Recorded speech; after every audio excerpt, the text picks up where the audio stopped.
Hello. तो जैसा कि हमने पिछले वीडियो में बताया था कि हम लोग क्या करेंगे, एक लेक्चर सीरीज स्टार्ट करने वाले हैं। तो आज ये उसका ये पहला लेक्चर होगा, ठीक है।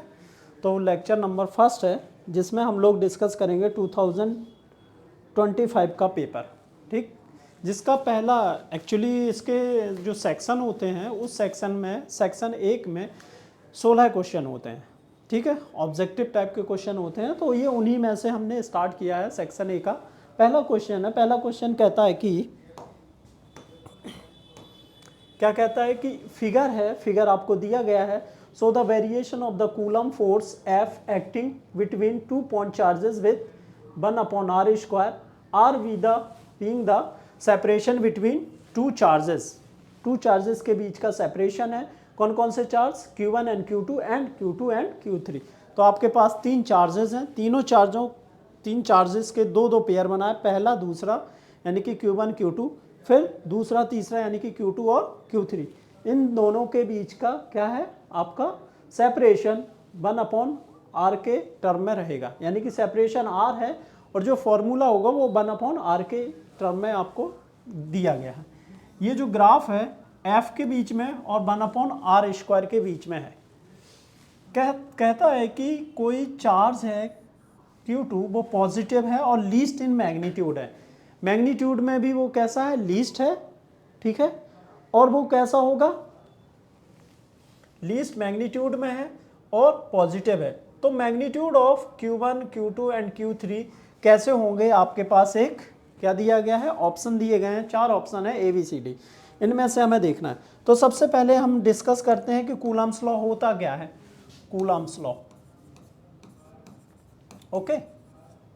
कूलम्स लॉ कहता है कोई भी चार्ज, दो चार्जेस हैं, पॉइंट चार्जेस। कैसे हैं? पॉइंट चार्जेस हैं। वैक्यूम में रखे हों या किसी मीडियम में रखे हों, तो उनके बीच का ये सेपरेशन कितना हो? R हो। तो इनके बीच में एक फोर्स लगेगा, वो चार्जेस के नेचर पर भी डिपेंड करेगा कि चार्जेस हैं कैसे। अगर पॉजिटिव है, पॉजिटिव चार्ज है तो कैसा लगेगा? रिपल्सन लगेगा। माइनस चार्ज है तब भी रिपल्सन लगेगा। अगर अपोजिट टाइप के चार्ज हैं, यानी कि एक प्लस है एक माइनस है, तो इसमें हमेशा अट्रैक्शन लगेगा, ठीक है। तो कूलम्स ने कहा कि ये जो लगने वाला जो फोर्स है वो प्रोपोर्शनल होगा किसके? Q1 एंड Q2 के, यानी कि दो चार्जेस हैं उन दोनों के प्रोडक्ट पर भी डिपेंड करेगा। सेकंड डिपेंड करेगा इन दोनों के बीच के सेपरेशन के स्क्वायर। सेपरेशन कितना है? R है। R का क्या होगा? 1/r स्क्वायर हो जाएगा। स्क्वायर करेंगे, एंटी प्रोपोर्शनल है। प्रोपोर्शनल T का साइन हटाएंगे तो क्या आ जाएगा? एक कांस्टेंट आ जाएगा जिसको हम प्रोपोर्शनलिटी कांस्टेंट कहते हैं, K Q1 and Q2 that is equal upon R square. ये केवल मैग्नीट्यूड है। ये क्या है? मैग्नीट्यूड है। क्योंकि फोर्स कैसा हो, कैसी क्वांटिटी है? वेक्टर क्वांटिटी है। तो जाहिर सी बात है इसमें क्या होगा? वेक्टर भी होगा। तो अगर मैं वेक्टर लिखूंगा तो कैसे लिख दूंगा? Vector F is equal to K Q1 Q2 R12 का मॉड R12 कैप वेक्टर। ये वेक्टर फॉर्म हो गया। एक और इसको लिखा जाता है, इसको ऐसे भी लिख सकते हैं, K is equal to Q1 Q2 upon R12 vector का मॉड की पावर 3 और R12 वेक्टर, ओके। क्यों ऐसा लिख सकते हैं? क्योंकि R कैप 12 या R कैप बराबर होता है 12 लिखो चाहे, तो ये हो जाएगा R12 upon mod of R12, इस तरीके से, ठीक है। तो ये आपका कूलम्स लॉ है। मान लीजिए पूछ दिया जाता है तो कूलम्स लॉ क्या है? कूलम्स लॉ है ये है। वेयर के क्या है? कांस्टेंट है। कांस्टेंट की वैल्यू है 9 × 10⁹ coulomb square upon newton metre square, okay. अब हम क्वेश्चन की बात कर लेते हैं।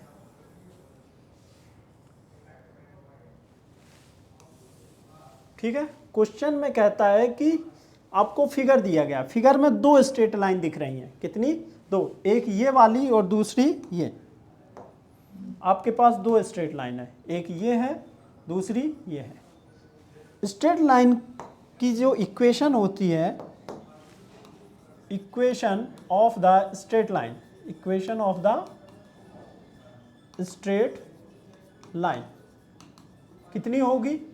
y is equal to M X plus C. ऐसे ही तो दिखते हैं। अगर मैं दो एक्सिस बना लूं, ये x हो गया, सॉरी,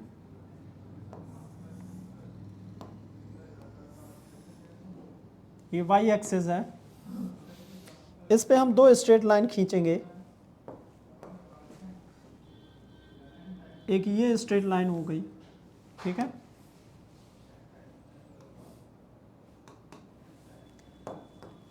दूसरी स्ट्रेट लाइन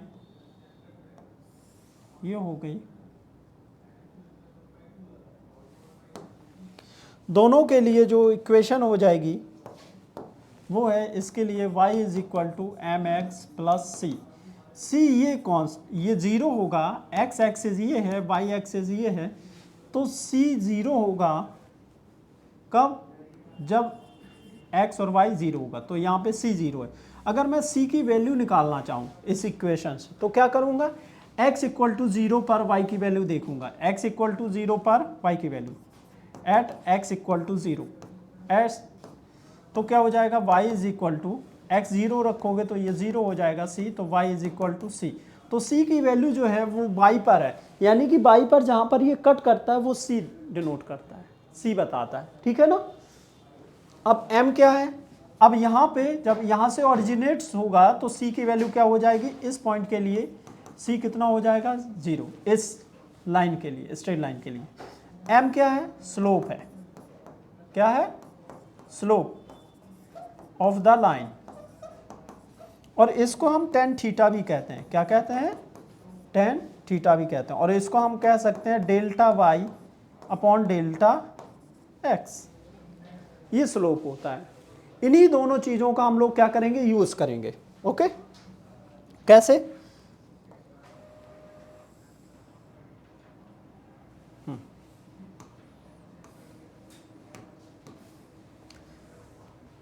हमें पता है कि ये जो है स्लोप, इसका यहाँ देखेंगे तो इसका स्लोप थीटा वन, अगर मैं इसको नाम दे दूँ और इसको नाम दे दूँ थीटा टू, तो थीटा वन ज़्यादा है थीटा टू से। तो आपको इक्वेशन यानी कि कुछ क्वेश्चन में कुछ दिया गया है। क्या दिया गया है? इन द क्वेश्चन में क्या दिया गया है? Theta one is greater than theta two, ये दिया है। Q2 कैसा है? पॉजिटिव होगा। कैसा है? पॉजिटिव। एंड Q2 कैसा है? लीस्ट है, least in magnitude. Okay, least in magnitude, ये आपको गिवन है। अब आप जरा फोर्स को देखें। फोर्स का जो फॉर्मूला होता है K, जैसे हम 1-2 फोर्स की बात करें तो K Q1 Q2 upon r square, यानी कि अगर मैं इसको ऐसे लिख लूँ Q1 into Q2 upon 1 upon r square. Okay, second F23, क्योंकि दो चार्ज हैं, एक तो Q12 है और एक Q23 है, तो Q2 Q3 upon r square, या हम इसको ऐसे लिख सकते हैं Q2 Q3 1 upon r square. अब मैं ऐसे क्यों लिख रहा हूँ? क्योंकि देखो, आप इक्वेशन देखोगे y is equal to M x, अगर उससे कंपेयर करवाएंगे तो देखो x एक्सिस पे कितना है? r, तो हम कहेंगे यहाँ पे जो x एक्सिस है यहाँ पे 1 अपॉन आर स्क्वायर है, और y एक्सिस है वो कितना है? f है, ठीक है ना। तो अगर मैं इसकी कंपेयर करता हूँ तो ये थीटा है, यानी कि m है, ये क्या है? थीटा है। तो फर्स्ट के लिए थीटा 1 हो जाएगा, सेकंड के लिए ये थीटा 2 हो जाएगा। तो आप कह सकते हैं के Q1 Q2 is greater than किससे होगा के। अब ये कैसे आ गया डायरेक्ट, क्योंकि हमें पता है हमारे पास फिगर से क्वेश्चन से दिया गया है कि θ1 इज ग्रेटर देन θ2 और ये θ1 है और ये क्या है θ2 है। इन दोनों की वैल्यू रख देंगे उठा के।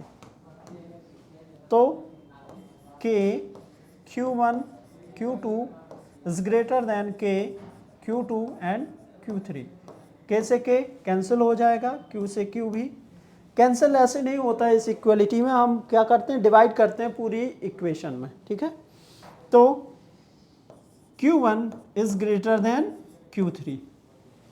अब हमें सबसे पहले तो ये देखना है कि ऐसा कौन सा ऑप्शन है जिसमें Q1 is greater than Q3 होगा। ओके,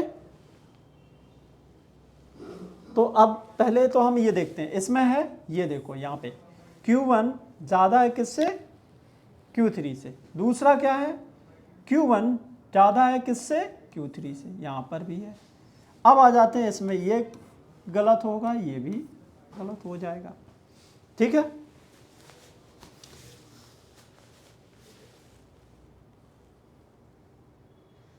अब कहा गया है कि लीस्ट है, कैसा है लीस्ट है, यानी कि Q2 सबसे कम है। अब Q2 सबसे कम किस में होगा, जाहिर सी बात है ए वाले में है। तो कौन सा इक्वेशन सही है, आप कौन सा ऑप्शन सही है, ए, ठीक है ना। अगर Q पॉजिटिव है, कैसा है पॉजिटिव है या निगेटिव है। अब जब स्लोप आपका डाउनवर्ड जा रहा है, ठीक है, दूसरा स्लोप कैसा जा रहा है डाउनवर्ड जा रहा है। डाउनवर्ड का जाने का मतलब यहाँ पे ये जो है या तो Q3 निगेटिव होना चाहिए, कैसा होना चाहिए निगेटिव। अगर Q3 निगेटिव हो जाएगा, ठीक है, ओके, तो मान लीजिए -2 कूलाम है, ऐसे देखें कितना है। अगर मैं कंपेयर करूं Q3 मान लीजिए -2 कूलाम है, ठीक है। Q2 प्लस का है, मान लीजिए 5 कूलाम है प्लस का, तो Q1 कितना होगा। अगर मैं Q1 Q2 का मल्टीप्लाई करूंगा तो पॉजिटिव आना चाहिए, तो Q1 कैसा होना चाहिए पॉजिटिव होना चाहिए। तो पॉजिटिव मान लीजिए Q1 हो गया, Q3 से ज़्यादा ही होगा तो चाहे 1 मान लो चाहे 2 मान लो कूलाम, 3 मान लो, ठीक है। ऐसा मानना होगा जिसमें Q1 Q2 का प्रोडक्ट ऑलवेज भी ग्रेटर देन होगा किससे Q2 Q3 से, Q2 Q3 से मैग्नीट्यूड में। तो मैग्नीट्यूड वाइज तो होगा ही, क्योंकि अगर मैं उसको नेगेटिव मान लेता हूं तो, ठीक है, ओके। तो इस तरीके से आप इसमें क्या कर सकते हैं कॉन्सेप्ट लगा सकते हैं।